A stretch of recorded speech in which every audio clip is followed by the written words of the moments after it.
Алекс пришел в спортзал полный мотивации. Он опубликовал историю «Новая жизнь начинается сегодня». Через 7 минут на беговой дорожке он сел, чувствуя головокружение. Старик прошел мимо и сказал: «Сынок, не умирай здесь. Сначала сделай разминку». Алекс вернулся домой. Абонемент в спортзал остался нетронутым.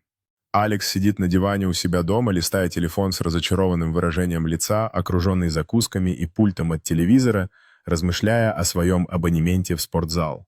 На стене висит страница календаря, на которой отмечены пропущенные дни, подчеркивающие время прошедшее, с тех пор, как Алекс записался в спортзал и не посещал тренировки.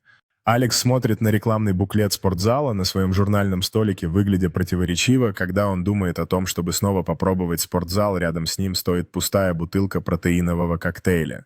На стене висит мотивационный постер с вдохновляющей цитатой о настойчивости и фитнесе, контрастируя с текущим отсутствием энтузиазма Алекса.